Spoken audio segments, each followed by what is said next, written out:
Hello everyone, good morning. Today is 19th of July and welcome to the Hindu newspaper analysis. So friends, in the video we are going to discuss the entire analysis of the Hindu newspaper along with the background. Moreover guys, I would like to remind you that you can download this explainer PDF from the Telegram channel. The link for the channel has been given in the description box. Fine. Now first of all, let's take the overview of the entire newspaper in order to understand that which articles are important in the today's newspaper. So taking up the page number one, 99% polling has been there for the presidential election and the results will be announced on the Thursday. Okay, so guys, however, with respect to UPSC, article is not relevant. You need not to see. Supreme Court asked Uttar Pradesh not to take action against Zubair without its note. So guys, this particular issue is going on fine where the arrest of a journalist or related to the alter news has been mentioned. However, again with respect to the exam, nothing is there in this particular article. In editorial, however, there is one article that has come which talks about the bail reforms that we are going to see. Second monkeypox case in the Kerala. So guys, already day before yesterday we have discussed this entire monkeypox, what it is, from where it got originated, what are the symptoms and all these particular kind of things. Now you don't need to track every other case that is coming in this particular direction. Fine. Then moving on, after that, SPPs hold for mixing up the riot witnesses. Again, nothing is there. Then guys, after that we read through the city section, and into the city section the regional issues, the advertisements, etc., they have been given. Now moving on in this particular direction. Okay, after that guys, coming to the editorial page, and on the editorial page the first article, sharing power with next generations, a very good article and a new perspective has been given to deal with the international matters. We'll see this particular article. Cart before the horse, so we'll see this particular article also talks about the bail reforms that are needed in India. Then the below article, this particular article is talking about the 5 days of work week, how it is fading away, what impacts it brings and all these kind of things. So guys, with respect to the work culture topic, we'll see this particular article. Fine. Growth and welfare. Now guys, basically populism might mean different things to different people at different times. So basically guys, we see this particular article is talking about that many times the politicians are coming and promising such kind of schemes just to attract the people, but on ground they might not be having much of kind of an importance. Is it clear or not? Fine. So such issue has been provided, populism has been talked in this particular article. Then the revolt that could turn into a revolution. So it is talking about the Sri Lankan crisis that is going on. Now again, I'm telling this particular thing guys, that Sri Lankan crisis and Russia Ukraine crisis, everyday development that are coming here, you know, need not to see that particular thing. Fine, because all these things are highly evolving. Okay, no need to keep a note for that. In the last, we'll see that what have happened into the consolidated way. India's climate imperative. Okay, and one more thing I want to say guys, that even the students who are writing the mains exam, even they, if this particular Sri Lanka crisis is going on, Russia Ukraine crisis is going on, you also need not to track that particular thing, because by the time your paper will be set and by the time you are actually going to write the paper, this particular thing will again be evolving during that particular time also. So even if you're writing the mains, just you need to see that broadly what the Sri Lankan crisis is, which we have seen. Russia Ukraine is there, just to see that what is India's stand on that and the implications on India, just that's it. Then India's climate imperative, we'll see this article also. Then moving on, the text and the context, the Shanghai Cooperation Organizations and stature in the modern world. So the Iran and Belarus are joining the SCO, so we'll see this article. The Pakistan and the IMF talks. Okay, so basically guys, the extended fund facility of IMF is being discussed. So basically, see, whenever a country is about to default on their BOP, balance of payment, okay, so basically guys, every country is importing something and exporting something. Now when a country does not have money to pay for its imports, okay, then a BOP crisis happens, and there the IMF can provide the money under this EFF, that is the extended fund facility. So now the Pakistan wants the help of the IMF, so it is just discussing about the Pakistan, what problems they are facing and all these kind of things. Okay, so just IMF and this extended fund facility you should know in one line. Again, I'll tell, extended fund facility is the help that is given by the IMF to the countries which are about to default on the BOP, balance of payment crisis. India also took this particular assistance in 1991 when India was about to default, because at that point of a time we also did not had the foreign exchange. Then after that, the Nasrani story documenting family history is not at all article important for the exam. Then moving on, India China stalemate continues, nothing is coming on that particular direction. Then the minority status in India is state dependent. We'll see this particular article. DGC asks airline to depute engineers at airport. So in the past few days, we have seen that major airlines, fine, such as the Indigo, SpiceJet, fine, Air India Express, they all had faced some kind of a technical glitches while they were flying, and this particular kind of glitch could be very dangerous. So some guidelines have been given by the DGC, such as that the engineers are needed to be deputed. Okay, NTR was a trend setter, fine. After basically this is a remembrance article for the political leader NTR. Then guys, moving on. After that, on the Paul Eve, BJP MLAs were at a Kolkata hotel. Nothing important. Fine, just the political article. Parliament hasn't been adjourned because of the protest. Okay, Dhankar files for the VP polls. Okay, no, nothing is there in this particular articles for our exam. However, this particular article, panel on MSP natural farming setup. So we'll see that what this particular article is all about. Okay, influential abstract artist. Okay, guitarist Bhupinder Singh passes away. Fine, people have been killed because of the bus fell in Narmada. Now these things are not important for our exam. It's clear. Then after that, moving on to the world page also. On world page also, basically the fine evolving issues, okay, etc. have been given. Then come to the business page, and on the business page, the crypto law needs global teamwork has been discussed. This particular article we'll see. Fine, other articles are not much relevant for our examination. Okay, and then finally we have this sports page. So this is guys the overview of this entire newspaper, and I hope that you are learning as what type of articles you need to attend, need to focus on, and what are not actually relevant. Now let's discuss all these articles one by one in the detail. Now, starting up, first of all, as in every class, we take a GS quotation which you can use in your papers. So today guys, we'll be taking the quote from the Fernando Cardoso. So the quotation reads that the democracy is not just a question of having a vote. Okay, it consists of strengthening each citizen's possibility and capacity to participate in the deliberations involved in life in society.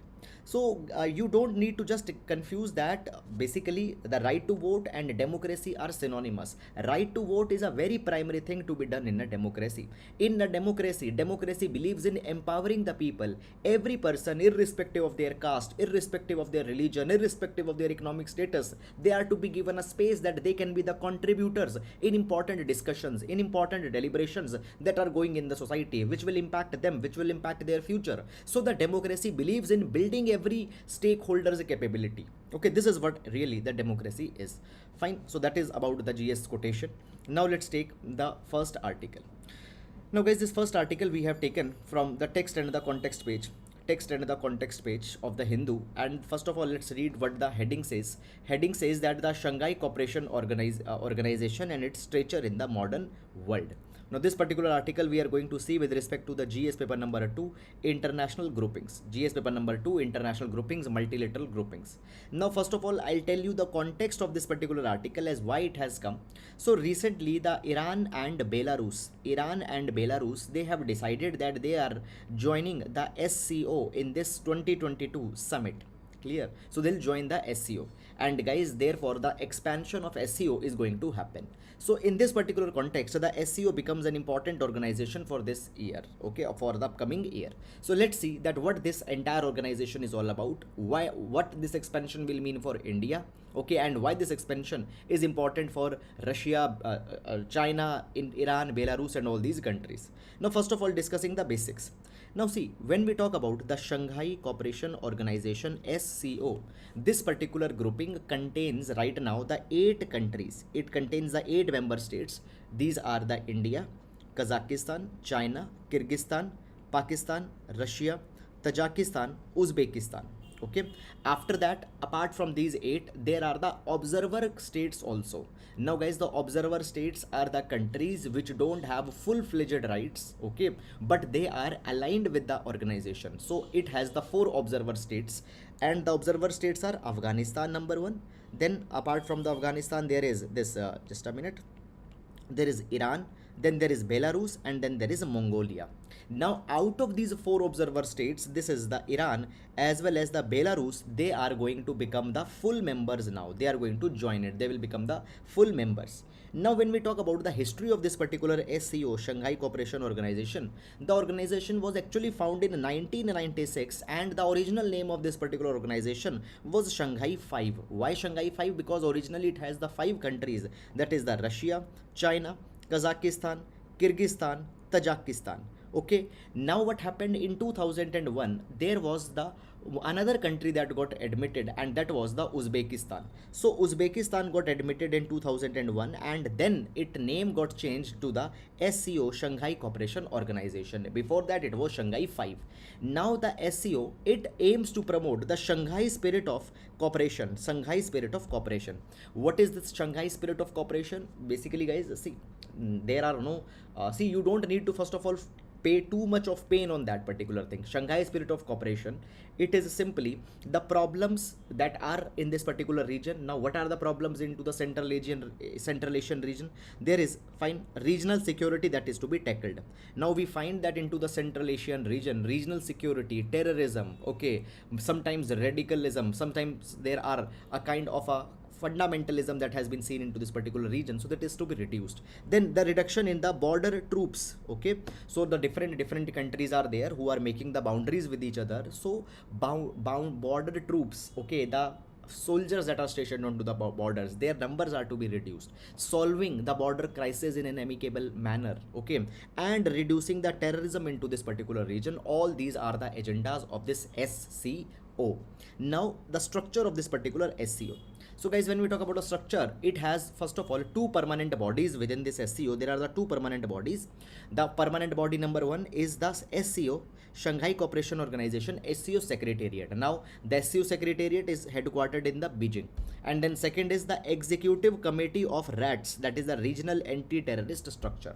So I told you that the terrorism fighting is a big agenda. So for the terrorism within the SCO, there is RATS, that is the Regional Anti-Terrorist Structure, and it is based in the Tashkent.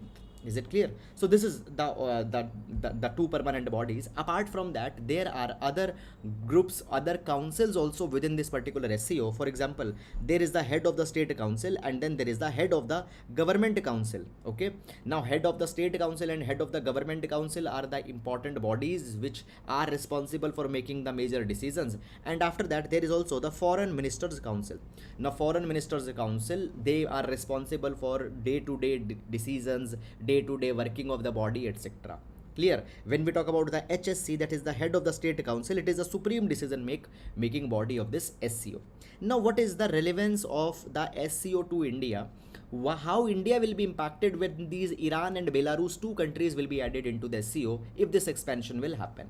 So guys, India will get impacted. How? Let's understand this particular thing. First of all, India has become the full-fledged member of SCO in 2017, and SCO as a grouping has always encouraged the member countries that they can bilaterally take certain issues with the other member countries. For example guys, see, in the SCO we find that there is Pakistan also, India also. So SCO always encourages that India, if wants, can directly reach to the Pakistan, and Pakistan can directly reach to the India, and on the sidelines earlier these particular kind of things also have happened. Now apart from the Pakistan, China is there, Russia is there, Central Asian countries there, so India can directly reach to them through the SCO platform, and by that particular thing, even the bilateral arrangements, even the bilateral relations can be improved. Now coming back to this particular article, guys, now what has happened, as Iran and Belarus are also now being added, what will happen if the expansion of SCO will happen within the SCO? India will have more partners which it can reach directly. Are you getting it or not? India will have now more partners which it can reach directly under the SCO, and therefore the better cooperation can be built up. Moreover, one more thing is there. Fine, you might already be knowing that India is right now the member of this quadrilateral grouping, Quad. Now Quad is a grouping of US, Japan, Australia and India, and this particular grouping has been ideologically opposed to the Russia and China. Are you getting it or not? Now see, India has to balance. Fine, India has now taken a part of, has said that now as a part of our foreign policy, we follow strategic autonomy. we follow strategic autonomy. What is a strategic autonomy? Now, strategic autonomy means that India says that we don't have any permanent partner. We will choose our partner, we'll choose our allies onto the basis of situation. If in situation one country X is going to help us, we can choose cooperation with that. In other situation, if some another country can help us, we'll choose cooperation with that. So strategic autonomy is a pillar of India's foreign policy right now. Now India was the member in the Quad. So basically, how India can now reach to China and Russia, which are opposite to Quad, through the SCO. Okay, for example, Iran. Now Iran and USA, their interests are divergent. So how to reach the Iran? How to reach the countries which are actually opposite to the USA? Those countries can be reached through the SCO. So therefore, it opens up India's options. It gives more options to the India. Then what is the relevance of this particular expansion for the Iran as well as for the Belarus? Now guys, first of all, when we talk about the Iran, I have yesterday told you that basically with the Iran, joint comprehensive plan of action was signed by the Barack Obama. Under this joint comprehensive plan of action, the sanctions that were imposed onto the Iran by the USA, these sanctions were reduced. Why sanctions were imposed onto the Iran? Because it was said that Iran is going for the uranium enrichment. But when the Donald Trump came, Donald Trump withdrew from this joint comprehensive plan of action, and again the sanctions have been imposed onto the Iran. Now Iran is economically very much basically stifled because of the USA's sanction, and Iran is in search of some another partners. Iran has already declared that they are exploring the look to the east policy. They are looking to the towards the east. Okay, and in that particular capacity, Iran wants to have new partners, and therefore the SCO partners. Okay, you know this thing that an enemy of an enemy is your friend. Okay, so Russia, China, they don't have good relations right now with the USA. Okay, so Iran is looking for them. So Iran is joining the China and Russia into the SCO, and it is also looking for new partners with it can increase the trade, etc. Fine, all these particular things. Fine. Moreover, the Belarus. Now guys, what happened? Basically, before this Russia-Ukraine war started, Belarus had shown the support to the Russia. And because Belarus had shown the support to the Russia, the Belarus has become unadmirable in the West. So therefore, Belarus is also now searching the new partners, which it will find into the form of SCO. So therefore, the SCO is going to help these particular countries. Now the West might not see this particular thing very favorably. Okay, West is perceiving that it is nothing, but they are trying to give a counter to the NATO. They are giving the counter to the NATO. Okay, so this is something that has happened. Now we'll be moving to the next article. Now this article we have taken from the Hindu newspaper, and first of all, let's read the heading. It says that the panel on MSP natural farming has been set up. Now this particular article we are going to see, guys, with respect to the agricultural reforms GS paper number 3. Agricultural reforms GS paper number 3. Now see, first of all, let's tell you the background that what has happened. So guys, you might be knowing that in 2020 government came out with the 3 farm laws. Government came out with the 3 farm laws which amended many of the aspects of agriculture. For example, it allowed the contract farming, fine, with respect to selling the produce into the mandis, it was allowed. Okay, and such kind of things happened. Fine. Now these why I'm not discussing too much about these 3 farm laws, because now they have been repealed, now they have been cancelled. Now when the Prime Minister repealed these 3 farm laws, the Prime Minister announced this particular thing, that we will constitute a committee, we will establish a panel which will look into the matters that whether the MSP, how MSP can be reformed, how MSP can be created in a kind of a legal guarantee. And at that point of a time, Prime Minister also provided that we will also institute a committee which will promote the zero budget based farming. We'll also establish a committee which will recommend that how to change the cropping patterns keeping in mind the changing needs of the country. Now let me discuss little bit about this zero based budgeting and the changing of the cropping pattern. First of all, I'll tell you about changing the cropping pattern. See, when we talk about India is a cereal centric nation. And within the cereal we have emphasized too much on the rice as well as wheat. Okay, at the same time, guys, basically the pulses, which are the rich source of protein, our focus on that particular thing is missing. Today we import a lot of pulses and actually we grow a lot of cereals. So therefore a kind of a disbalance has been there. We needed to restore this particular balance and we need to reduce the number of cereal, the amount of cereal that we are growing. Okay, and at the same time there are some other crops such as the pulses etc that we need to grow. Moreover guys, when we talk about the rice, particularly rice is being grown into such areas where the land, the water is not at all suitable for rice. For example, in the Punjab a lot of rice is cultivated, but the number one geographical condition for growing the rice is that minimum rainfall needs to be at least 100 centimeter, but the Punjab receives hardly 50 to 55 centimeter of rainfall. How they are growing rice? By using the groundwater. So cropping patterns, they have become unsustainable. Okay, rice is being grown in the areas where water is not there. So cropping patterns have become unsustainable. Cropping patterns are not such which will handle our food security. So therefore we need to change them. How to change them? This committee will be telling. Moreover, this committee will also be telling about the zero budget based farming. Now guys, this panel has finally been established, okay, and it will give this particular recommendation. Apart from that, it was also said that this particular panel will also advise that how the MSP can be made more effective and transparent. So this particular committee, Prime Minister at that point of a time said that it will have a representation from the central government, state government, farmers organization, agricultural scientists will be there, agroeconomists will be there, all will be there, and now this particular panel has been established. Now guys, I told you that it is also going to discuss about the natural farming. So let's discuss that what is this natural farming, that will also be discussed by this particular panel.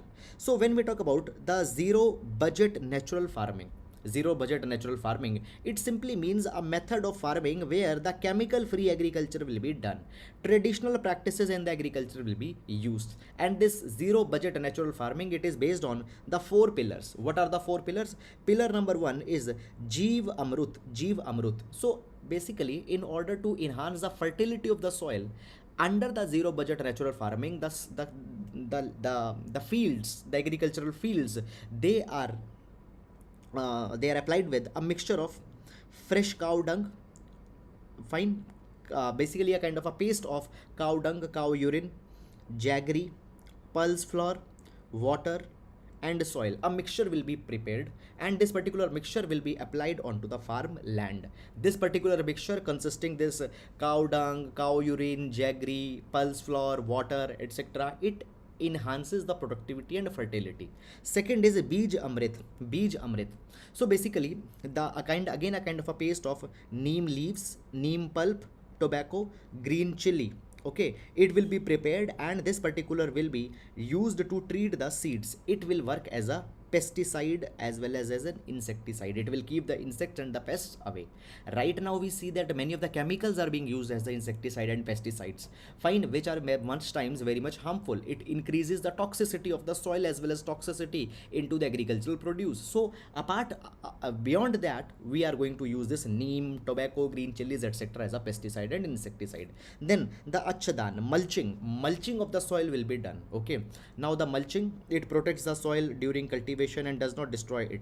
Then the Vapasa. Now Vapasa is a phenomena by which there will be a balance that will be achieved. Okay, it is a condition where there are both air molecules and water molecules present in the soil and it helps in reducing the irrigation requirement. Okay, so maintaining a balance of maintaining a balance of air molecules and water molecules in the soil, it is Vapasa. So Vapasa will also be carried. Okay, so guys, you don't need to go too much into the deep, just four pillars are there: Jeev Amrut, Bij Amrit, Achdan and Vapasa. Please download this particular PDF from the Telegram channel. Okay, and please attach this particular PDF in your notes or note down from this particular PDF. Okay, so please download the PDF from the Telegram channel. It is available. Now moving to the next article. Now this particular article, guys, fine, first of all let's read the heading, that what it says, and then we will be making the sense of this particular article. Minority status in India is state dependent, says the Supreme Court. So this particular article is talking about the minority issue, and therefore this article is going to be important for GS paper number 2 polity, and even into the prelims polity paper this article is important. Now first of all guys, when we talk about the minorities, in India there could be the religious minorities, okay, whose religious minorities on the basis of religion. There are certain communities whose number is very much less. Religious minorities could be there. Then there could be the linguistic minorities also. There are certain people who speak a language but their numbers is very much less. Religious minorities, linguistic minorities could be there. Further, when we talk about minorities, there are certain minorities which have been declared as minorities at the national level. Then there are certain minorities which have been declared minorities at the state level. Now when we talk about the national level minorities, fine, okay, see, all this is a background. Fine, you need to know this particular thing, only then you'll be able to make the sense of this particular article. Now when we talk about the national level minorities, according to the National Commission for Minorities Act 1992, it has provided that there are actually the 6 minorities. What are these 6 minorities? Muslims, Christians, Sikhs, Buddhist, Parsis, sometimes they are also called as a Zoroastrian, so don't get confused, and then the Jains. Are you getting it or not? So basically, according to this National Commission for Minorities Act 1992, central government will notify a minority, and central government had notified these 6 minorities. So they are the minorities at the national level. Number 1. I hope that this is clear. Now guys, apart from these national level minorities, there are state level minorities that are also there. It means that the state government can declare certain communities as a minority within their own state. Are you getting? So keep this particular thing in your mind. And now guys, let's discuss one particular thing. Basically, for example, when we talk about Hindus, now Hindus are not minority at the level of the country. Are you getting it or not? Fine. In fact, more than 80% of the population of India, it is Hindus. So Hindus is not a minority, it is a majority. But at the same time, there are certain states where Hindus are actually minority if you see their numbers. Okay. And in this particular direction, there are certain reasons. For example, Ladakh, Mizoram. Okay, just a minute. Ladakh, Mizoram, Lakshadweep, Kashmir, Nagaland, Meghalaya, Arunachal Pradesh, Punjab, Manipur. Now here actually the Hindus are the minorities. Apart from the Hindus, Judaism as well as Bahaism, the people following Judaism, Bahaism, they are also the minorities into this particular region. Okay, so keep this particular thing in mind. Hindus are not minority at the level of country, but minorities into these regions that I have just told you. Now guys, when the minorities are there, minorities have been given some special fundamental rights. There are 2 fundamental rights. Article number 29 is there and article number 30 is there. Article number 29 provides that every citizen having a distinct language, distinct script, distinct culture, they have a right that they can protect as well as they can conserve their such distinct culture, distinct language, etc. So it gives the protection to the linguistic minorities that they can protect their practices. Article number 30 is also there. Now article number 30 provides that the minorities have a right that they can establish as well as they can administer the educational institution of their own choice. Okay, so to conserve their language, to conserve their culture, right is given under article 29, and to manage and administer their educational institution, the right is given into the article number 30. Now let's come back to the question.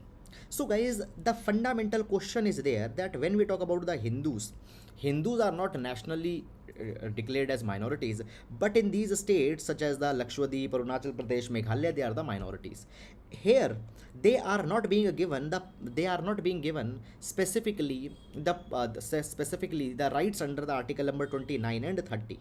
The state government says that under 29 and 30 we cannot give you the special rights because Hindus are not the national level minorities. Fine. So in this particular direction, the petition has been filed into the Supreme Court.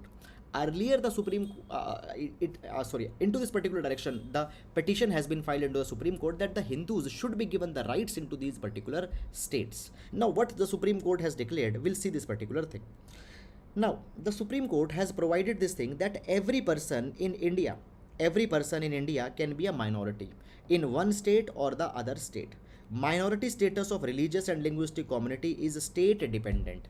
So they say that you cannot say that the Hindus, because they are not the minorities at the national level, they will not be given the minority status in some states. If state wants, they can give the minority status even to the Hindus. Okay, there could be certain communities which could be minority outside one state. Okay, For example, the Supreme Court had said that the people who are speaking the Kannadigas are majority in the Karnataka, but Kannadigas could be minority into the Gujarat. If Gujarat government wants, it can give the status of minority to the Kannadigas into the Gujarat. Okay, not at all a problem. Moreover, guys, there was earlier one particular more ruling that came in this particular direction. Okay, so let's discuss that what this particular ruling was. So guys, there was the TMA Pi case of 2002. Now TMA Pi case, here the Supreme Court had said that for the purpose of Article 30 that deals with the rights of minorities to establish and administer educational institution, fine, the status of minority is to be considered state-wise. In this TMI case, it was said that even the Hindus, fine, who are not actually a minority at the level of country, but even Hindus, if they are the minority in some of a state, they could be given the special rights mentioned under Article number 29 and Article number 30. Is it clear or not?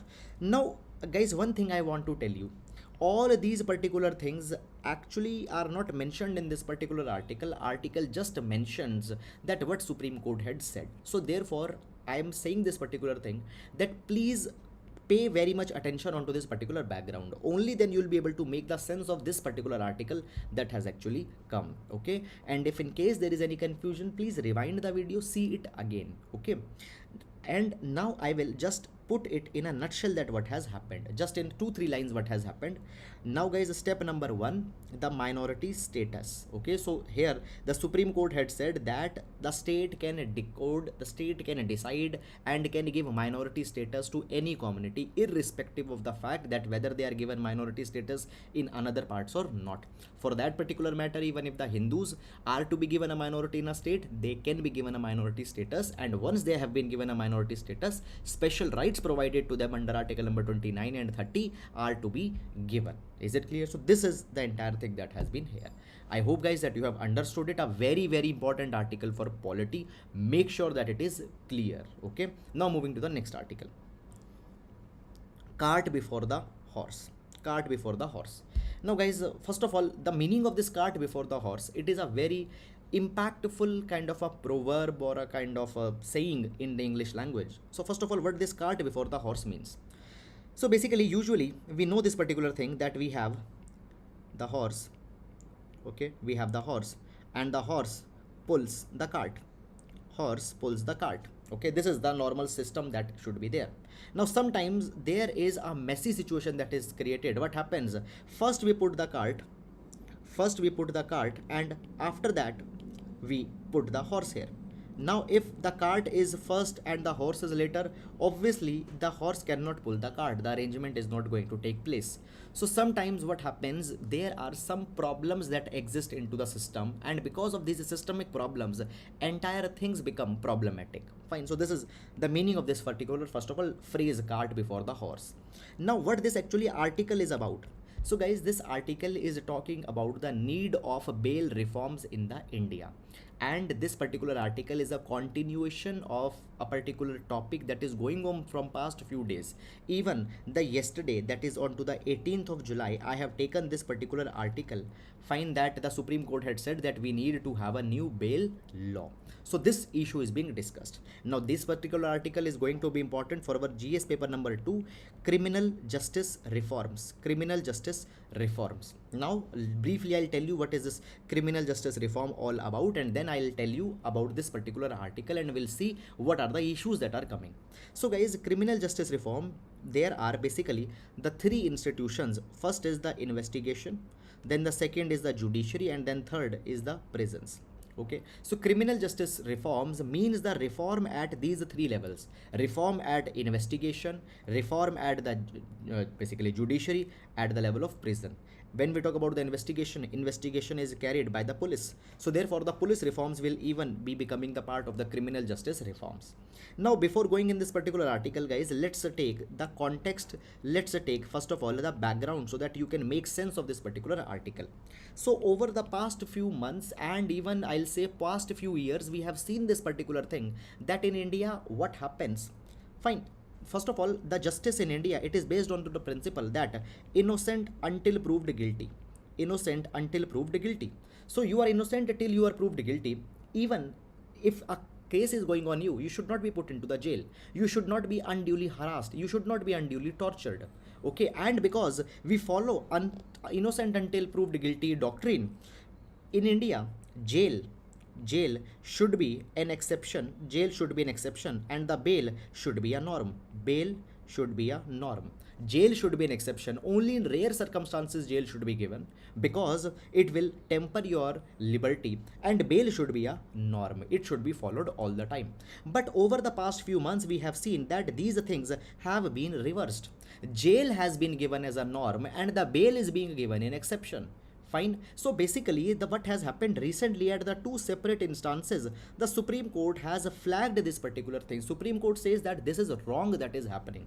So what has happened? Supreme Court judges have raised the alarm. Number one, the Chief Justice of India said that we need to re-examine the criminal justice system, because every now and then the people are being given the jail, which is not right, which does not goes in line of the natural principles of justice that India follows. Second, the Supreme Court bench have provided that India needs actually a new bail act, a new bail law to simplify the bail process. Is it clear or not? So this is something which is the requirement right now in India. Moreover, guys, the Chief Justice of India had provided this particular thing, that right now the under trials, the people who are there into the jail but their crime has not been proved, their number have peaked high. According to the CGI, more than 70% of the people are under trials. Okay, these are the people whose crime has not been proved, but still they are into the jail, and it is leading to injustice towards these people.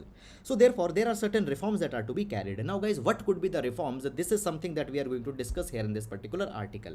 Number one, immediately government needs to follow the Arnesh Kumar principles. Arnesh Kumar principles. Now what is the Arnesh Kumar principles? So guys, in the Arnesh Kumar principles, it was said that a police officer had to adhere to the section 41 and section 41 of the Code of Criminal Procedure, CRPC. Here it was provided into this Arnesh Kumar principles that if a person is being arrested, police officer need to record the reason for arresting that particular person, why arrest was being made. Okay, and a strong reason needs to be there, otherwise the bail should be given to the person.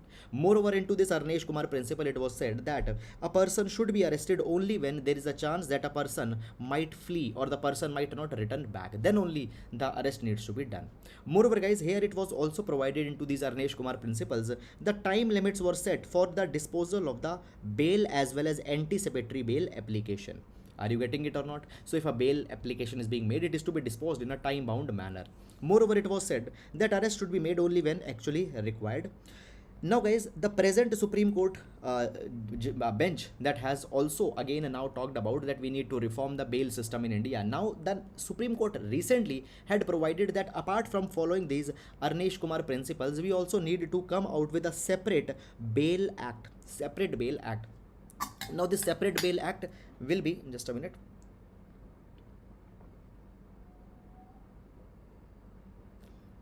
Now this separate bail act can be framed on the lines of the United Kingdom, UK, because UK already have streamlined their bail process. They have put the conditions on which only the jail can be carried, otherwise the people have to be given a bail. So basically right now we find that there is a lot of arbitrariness. A police officer can decide who will be put into a jail. Fine. Moreover, the magistrates, they have a lot of discretionary power, so only objective criteria can be put by this particular new bail law that is needed.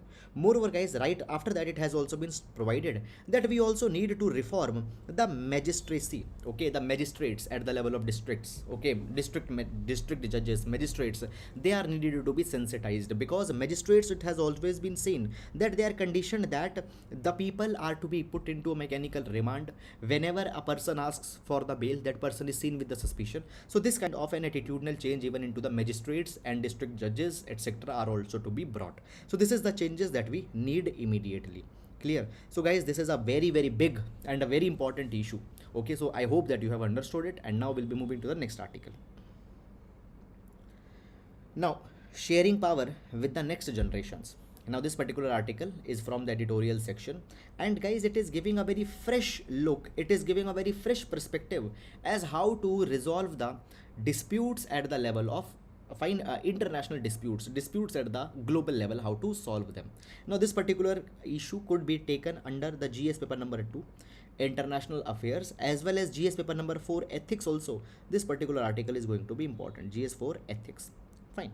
Now guys, basically this particular article mentions about the idea of intergenerational justice. Intergenerational justice, we will discuss that thing. Now the article says that when we see the World War II, after the World War II, a new set of institutions had come, fine, so that the World War III can be prevented, so that the proliferations of weapons of mass destruction, proliferation of the nuclear weapons, it could be basically it could be tackled. So therefore a new set of institutions have come. Okay. Now, what are these new institutions? These new institutions are the World Bank group of institution is there, the IMF is there, okay, United Nations group of institutions are there. So these new institutions we have came. Now guys, at the same time as these new institutions have come, but it has led to the concentration of power with the few people, which countries, the countries who were the victors into the World War II. So for example, when we see the United Nations, within the United Nations, the highest or the most powerful body is the United Nations Security Council, and under the United Nations Security Council, the 5 members, they have the absolute power. So the concentration of power has been there. Fine. After that, within the World Bank group as well as the IMF institution, the United States and the Europe, they had been given the most of the power. So basically the power has been very much concentrated. This does not goes in line with the democratization of power. Again, I'll repeat, it does not goes in line with the principle of democratization of power. Now we see that the majority of population are not concentrated in these countries. The majority of population is concentrated in Asia. It is concentrated in Africa. But their representation in these institutions are not there. Now you see this particular thing that the Russia-Ukraine war started, and basically these institutions, fine, let's say the USA, fine, as well as the Russia, what they did, they started to bring members on their sides. Russia as well as USA, they started to search that okay, who are going to support them, where these institutions are right now. These institutions who were created to establish peace, they have failed. United Nations simply got failed. Russia-Ukraine war is going on. Fine. So therefore it has been said that now we need the new ideas for the global governance. And what new idea? Intergenerational justice. Now it has been said that you need to focus that what type of world you want to leave for your future generations, the younger people, what type of world they want to live in. You should ask from these people, and in that particular line the global negotiations, the global agreements are to be carried. So we should ask our grandchildren what type of world they are wanting. So basically this article says that youth are needed to be given the charge of producing the world that they want to live in. Older generation, the older countries, the older people should not be deciding this particular matter. Basically it has been said that right now the global approach is the top down approach, outside in approach, where some of the countries are deciding everything on the climate change, on the international disputes, on the boundary disputes, fine, on the navigation. There are few countries which are deciding and they are imposing on them. This one size fit all policy is not going to work. What we need to do, we need to shift power between the generations. From the older generations, the power is to be shifted onto the younger generation. Is it clear? From older person to youth. Moreover guys, in terms of countries, the older countries, older superpower countries such as the USA, from them the power is to be shifted to the emerging countries such as the India, such as the Africa, such as the other Asian countries. So two types of shift it is talking about: shifting the decision making from the older to young, and shifting the power from the old countries, the matured countries, the superpower, erstwhile superpower countries, to the countries such as the India, to countries such as the young and emerging economies. This is being talked about. Moreover, it says that the UN's Sustainable Developmental Goal, the 17 goals that have been talked about, they also talks about that the local system, local solutions, find younger people, find their cooperation is needed to be taken up. So guys, a very fresh perspective have been given in this particular article. Please download this PDF and read this once again also. Find a very good idea has been given. Okay, fine. So now we'll move to the next article. Now before starting this article, there is one doubt by Mahima. Sir क्या Hindi medium में paper देने क्या हम कोई भी fact English में लिख सकते हैं क्या? कोटेशन भी नहीं लिख सकते? सी महिमा and every one, fine, there is no guideline from UPSC that whether you can write or whether you cannot write. Is it clear? There is no guideline from the UPSC on that particular thing. However, if you have some really impactful quote which is there in English but you are writing paper in Hindi, ठीक है, you can do that particular thing. But normally such kind of thing, but normally if possible keep one language only. if आपका हिंदी है तो पूरा उसको हिंदी में use कीजिए, ठीक है. So that is about it. Now guys, moving on in this particular article. The article says that the 5 days work week might be fading away. Now let's see that what this particular article is talking about. So basically, first of all, where this article is going to be important, it is going to be important into the topic of GS paper number 4, work culture. GS paper number 4, work culture. Even in GS paper number 3, efficiency and effectiveness of work, this particular article will be important. Now let's see, it is a different article. So basically, what has happened recently, the government of India has released the 4 labor laws. Fine. Just a couple of days back, I had taken one article also from the text and the context where I discussed that the government, the opposition parties and the government, now it is asking when these particular 4 laws will be implemented. But however, they have been released. Now into these labor laws, it has been provided that if the employer wants, they can allow their employees to work for just 4 days a week in place of the 5 days a work week. So in place of a 5 days a work week, for only 4 days they can work. Fine. Now if you just want to read the name of these 4 labor codes, their names are written. You can just pause and you can read that, or you can download it from the PDF. Now basically, this particular article is majorly talking about the significance of this particular direction. Fine. What will be the benefit of allowing the 4-day work week? Fine. So basically, it has been provided that the shorter work weeks, it has a lot of advantages. A study was carried by the Microsoft, and Microsoft found that the 40% increase in the worker productivity has been seen when the shorter work weeks are there. Why the workers' productivity got increased? Because actually the job satisfaction got increased. When you are just working for the 4 days and for 3 days it is a holiday, you are more satisfied with the job. You are more contented with the job. Why? Because you are getting more time for yourself. You are getting more leisure time. You are getting more time to work for your to spend time with your families, etc. So job satisfaction increases, burnout reduces. Now guys, what is a burnout? When you are doing one particular thing every day, after a time you will feel fatigued, you will feel exhausted, so that burnout is also reduced. Moreover, it has also been found that by the shorter work weeks, there was a 23% dip into the electricity cost, then the 60% fall in the number of pages printed into the office. Moreover, there are many other benefits also. For example guys, if the work weeks will be low, if less number of days you need to go on work, then it will mean that the lower commuting cost will be there. Okay, you need not to spend too much time into the traveling. Okay, it will have a positive impact onto the environment. After that, the next thing that has been provided is that basically it is also an important tool to revive employment rates after the novel pandemic.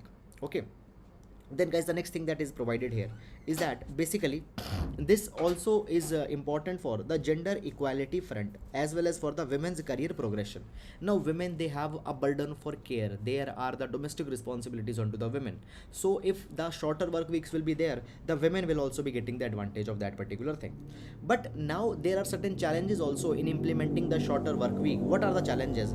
Challenges are this, that guys, actually work week might not be possible in some arenas. For example, in manufacturing job, so where a worker has to manufacture something after going in a factory, shorter work weeks might not be enhancing the productivity in that particular case. Moreover guys, for example, there are other areas also where this particular 4-day work week cannot be installed. For example, in the schools, in the hospitals. No, doctors cannot say that we'll just be coming for the 4 days. So in hospitals and school, it cannot be implemented.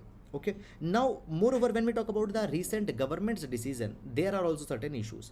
For example, India said that the 4-day work week can be allowed by the employers.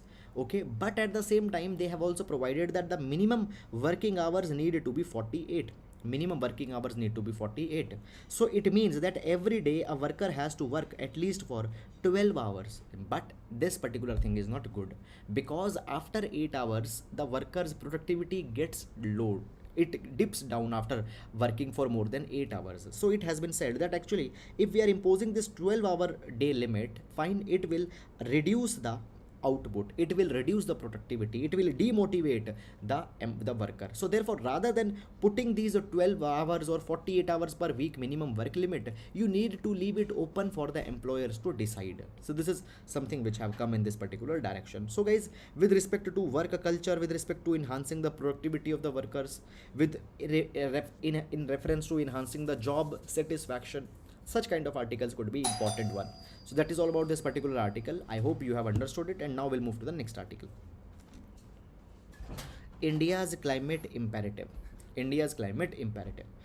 Now this particular article, guys, talks about certain of the climate challenges that India is facing, and therefore it is going to be important for our GS paper number 3, environment and ecology.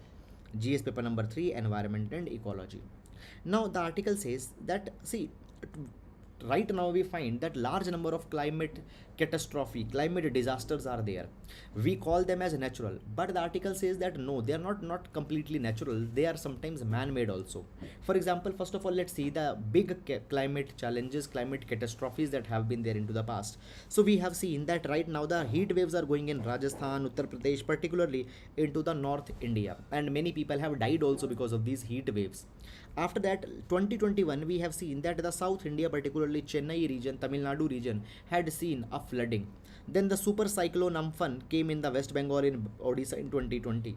So basically, guys, these particular disasters that have increased, they have not increased only because of the nature, rather because of the man-made interferences also it has increased. See, what has happened over the since 1950, the temperature over the Indian Ocean have increased by 1 degree Celsius. Now, why this 1 degree Celsius temperature increase is there? It is because of the global warming that is happening, and the global warming is because of the anthropogenic reasons, because of the man-made reasons. And now, guys, if Indian Ocean will become more hot, it will give more rise to the cyclones and all such kind of things. Fine. So therefore, it has been said that actually these instances such as the cyclones, etc., which are increasing, it will impact India. India is going to be the India is recently was the fourth worst hit into the climate migration. Fine, heat waves are claiming 17,000 lives. In terms of the losses, the financial losses, 1.6 lakh crore rupees losses annually will be there if the global warming exceeds 2 degrees Celsius. So therefore, India needs to take certain efforts. Number one, India need to adapt to the climate impact by building the resilience against the weather extremes. And second is the India needs to mitigate the environmental destruction. India needs to minimize the impact that will be created because of this climate change. Now guys, what could be actually be done? So what are the concrete steps that we are going to discuss here one by one? Number one, how to build the climate resilience. Now how to build the climate resilience in this particular direction? It has been said that first of all, we find this particular thing that the heat waves are a very big problem. Now heat waves, they are exacerbated, they are increased because of the deforestation and because of the land degradation that is going on. Are you getting it or not? If the trees will not be there, okay, the heat waves are going to get increased. Trees, what it does, trees, it provides a shade, it gives a cooling effect, and that cooling effect actually reduces the heat waves. So heat waves are aggravated because of this deforestation and land degradation. Moreover, guys, agriculture being water intensive does not do well in the heat wave prone areas. Are you getting it or not? So the areas where the heat waves are very much high, the agriculture also does not do well. What happens? The heat waves, they actually reduce the moisture from the soil. It basically kills the agricultural crops. So the agriculture is not doing well into the heat waves area. So basically, right now what we need the climate resilient agriculture. Fine, and climate resilient agriculture will come from the diversification. It has been suggested that when we talk about the agriculture, we need to cultivate the multiple crops onto the same farm. We need to focus onto the localized food production. Weather-based crop insurance should be provided to the farmers. So even if their crop fails because of these heat waves, they can be compensated. The South India, they needs to focus on specifically one thing. They need to avoid the construction in the location with the drainages. What happens? We see that the South India is facing too much of the flooding. Why? Because they choke the drainages by doing some construction there. So onto the construction ban is needed to be imposed. Fine, there needs to be mandatory environmental impact assessment, EIA. Then the next that has been provided here is that basically Kerala has some flood resistant houses constructed on pillars. Now such kind of things could be further focused. Okay, roof with multiple slopes can be built.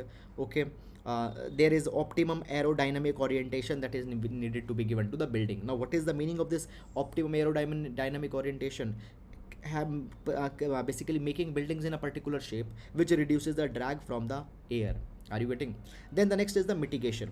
So basically it has been said that the adaptation will not only be adapting, rather we need to mitigate also, we need to minimize the climate impact also. So therefore the emitters, pollution emitters such as the India, okay, the China, they need to take a pledge that they need to move away from the fossil fuels. Our fossil fuels usage needs to be reduced, and in this particular direction some political will is needed.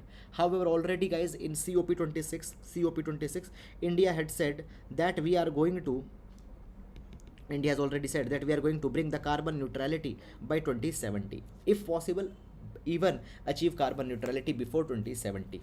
After that guys, the next thing that has been provided is that we need to protect our forest coverage. Okay, regulations are needed to be brought so that the forest cannot be cut. Then we also need to manage our dams. Guys, see this particular thing, as glaciers are melting fast, what will happen? The flow in the rivers are going to get increased, and the dams which hold the water, on them the pressure is going to get again increased. Today nearly 295 dams in India are more than 100-year old. Are you getting it or not? If they get filled, then there will be many problems that are going to be there. So basically we need to also manage our dams efficiently. It has been said that the disaster management is a kind of an ignored area in India. We need to spend at least 2.5% of our GDP onto the disaster management. Fine, climate financing is needed to be focused upon. Okay, climate financing, the financing of the infrastructure projects which are which are pro environment, we need to increase. Moreover, it has also been provided that basically we can take the help from the Asian Development Bank, IMF, etc. Clear? After that, particularly the smaller countries, they are needed to be provided the support for the food security, etc. Okay. Then the next thing that is being provided is that the state governments can tap into union governments resources. Union government specifically needs to provide to the state government so that how they can cope up with the climate change, etc. Further, it has been said that even the MG Narega funds are to be used for building the climate resilient infrastructure. Okay, even agriculture, even the infrastructure into the rural areas, they needed to be climate resilient. So to build that, MG Narega funds, the labor under the MG Narega can be utilized. So this is all the ideas that have been contained in this particular article. So guys, this article is very dense in terms of the suggestion that is giving. A lot of important relevant points are there. Clear? So please do track these particular things. Please do directly note down the points from the PDF. Okay, fine. Now moving to the next article. Crypto law needs global teamwork, finance minister. Now guys, this particular article, just you don't need to go too much into the deep, just there is one particular indication that has been given the finance minister that we are going to see. First of all guys, when we talk about the cryptocurrencies, already we have discussed it many number of times that cryptocurrencies or the virtual currencies, these are the currencies which don't exist into the physical form, they just exist into the virtual form. They are not basically regulated by any central bank. They are actually based on the blockchain technology. Okay, now when we see into the world, there are large and so many of the cryptocurrencies have come. Most important one and the most popular one is the Bitcoin.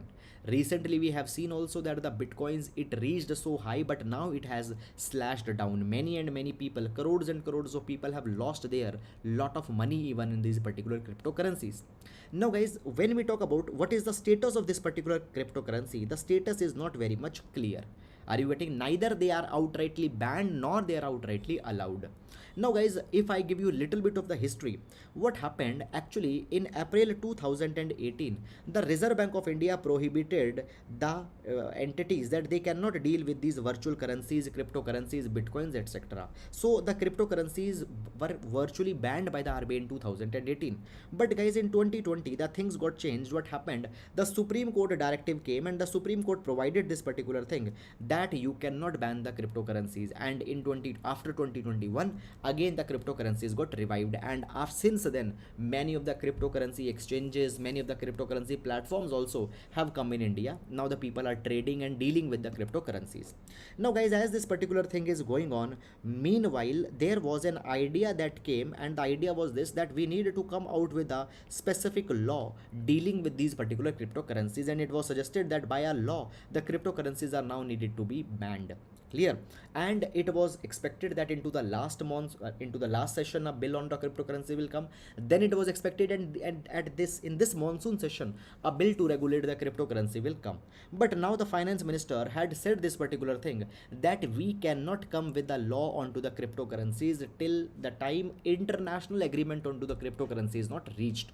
You see that cryptocurrencies, the virtual currencies, they are transferred by the internet, and therefore they are the borderless. Fine. So until and unless there is no global commitment, there is no global framework on regulation of cryptocurrencies, even if we come out at a law at the level of our country, it is not going to be effective.